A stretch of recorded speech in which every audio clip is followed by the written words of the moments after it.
Welcome to another episode of Air Guns and Pesting Channel. And it always seems that when I try to do a video, there's always some type of interruptions, noise in the background.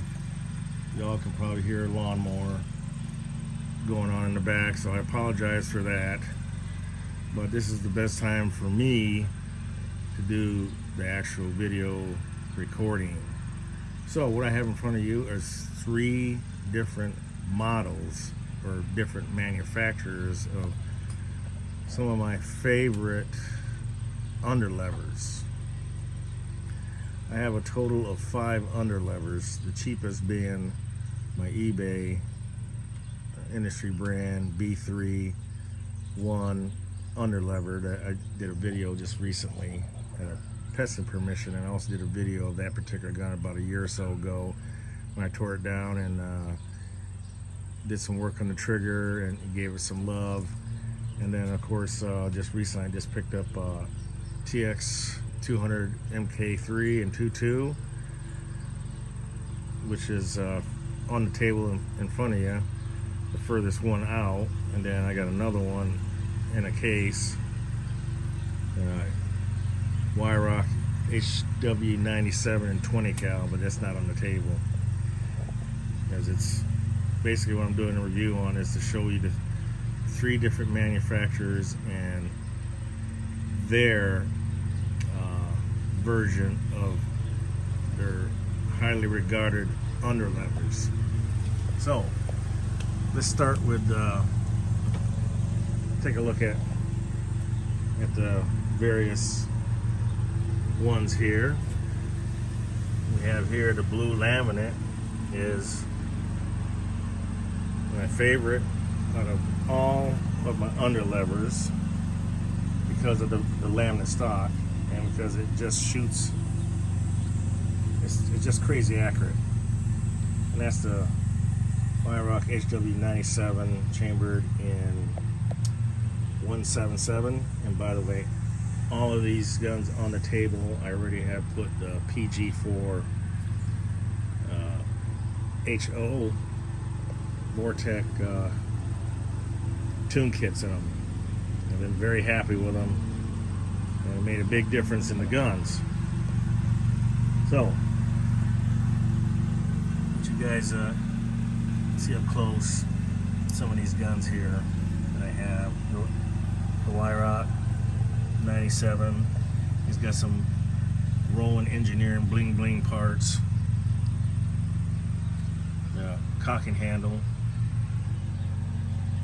of course, trigger, guard, and they're adjustable butt stock. Optics, and I do wish they still manufacture. I was really disappointed because they quit selling them back in March, and I was going to buy up a few more of these because this is the UTG True Classic 312 by 44 side focus, second focal plane, and they were like around $110 for them. And it's built on the True Hunter platform, which is shockproof and lifetime warranty. So I got them on 2 of these guns. This one here, and of course the one in the middle, which is a Walter LGU, has the same scope, and I couldn't buy anymore. I'm pretty disappointed that they quit making them, so I had to go to some other options that I have on my spring guns. The furthest one down that's the TX 200, and that's got the Athlon Talus 312 by 40. So, and it works just fine too. It's also shockproof and ready for springer, so that's a good thing. You know, but these UTGs are still my favorite for spring guns. But in any event, as you can see, let's take a look at the Walter LGU. Also got some Rowan Engineering bling bling parts. This right here, their trigger assembly, and of course cocking handle, also Walter LGU, from Rowan Engineering. But this is the LGU chambered in Walter LGU chambered in 177.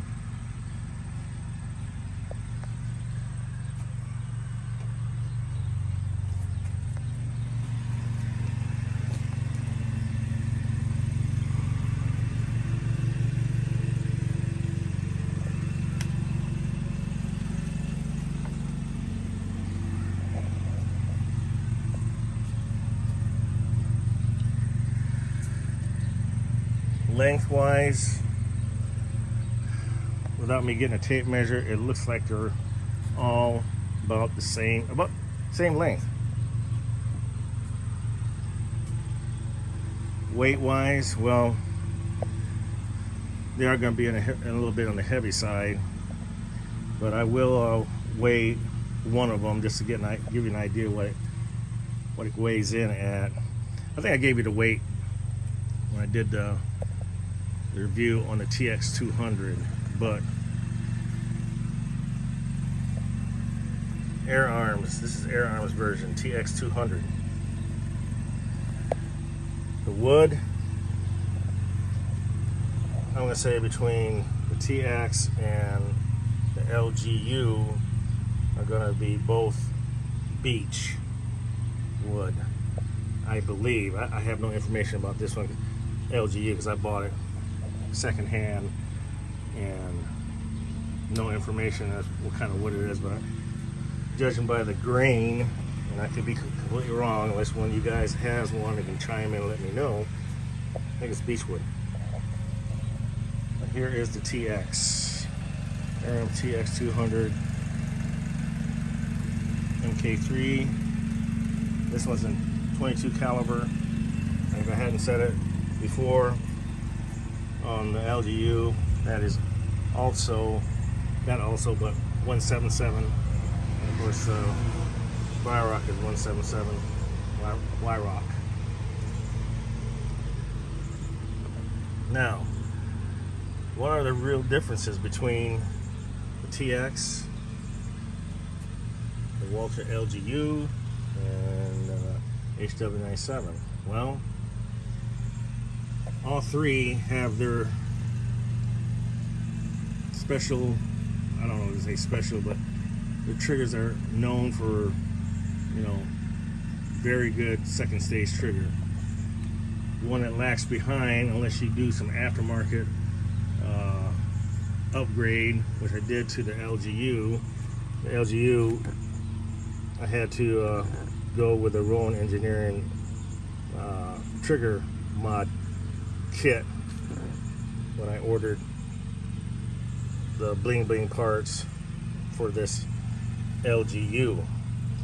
The LGU is no longer, Walter no longer makes the LGU, so if you're one of the few guys that are fortunate enough to snag one up, good for you. Hang on to it, keep it, because I absolutely love my LGU. It's lights out accurate. And don't ask me to which one is the most accurate, because all three guns is all lights out accurate, more accurate than I'll ever be. But with these guns here, I do pretty well when I go pesting with it and target shooting plinking. I do pretty good. So there you have it. Accuracy wise, it's a toss-up. We know that the Wyrock, they make their barrels in-house.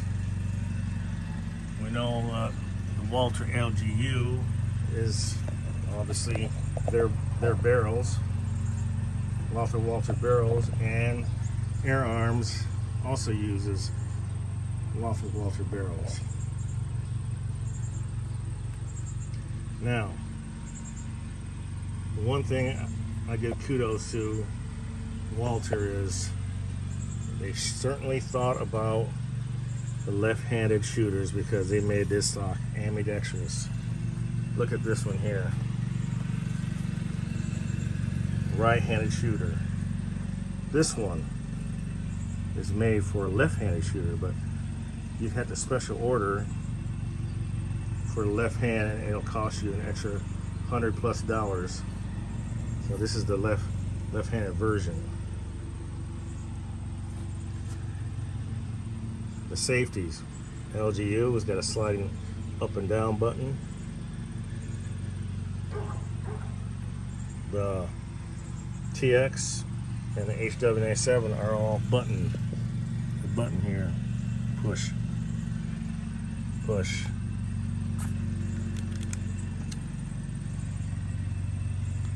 That's their safeties. So these two are here, the air arms and the HW are the same. Trigger wise, this is, in my opinion, the nod goes to air arms. Now the record trigger, well, it's not bad, but not bad at all. That's a close second. I mean, by a hair. The TX still beats out the Y-Rock. And of course, you know, third, I have to go with the LGU only because I had to buy the trigger upgrade kit from Rowan Engineering to make the trigger as good as the Y-Rock. But still, the TX is hands down the winner. And here's another thing that kudos to Y-Rock. The breech cover port, sliding breech cover port right here. Doesn't make any difference if you're left or right-handed. That was a smart move. Why these other two manufacturers, I don't get it. You know, this is underlever, but it does not have the cocking handle release for the bear trap. This one and TX both have the release, cocking arm release. And as you can see, look at the transfer port on the LGU. Even though this is a ambidextrous Monte Carlo stock, you have the transfer port cover on the right side, whereas Y-Rock is completely open. Smart. Doesn't make any difference. I personally like the sliding transfer port on the right side. Even though I'm left-handed, they put it on the right side. I like it on the left side. So it's, to me, it's a pain in the ass to have this on this side. I'd rather have it on the right side, not the left. But you get used to it. Both these manufacturers should just wisen up and just open it up, just like what Y-Rock did with theirs. So there's your differences.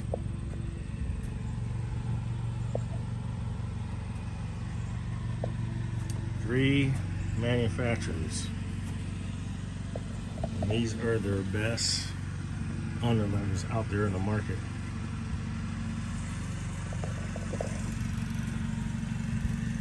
If the SHTF ever happened, it won't be a PCP. I'll guarantee you that.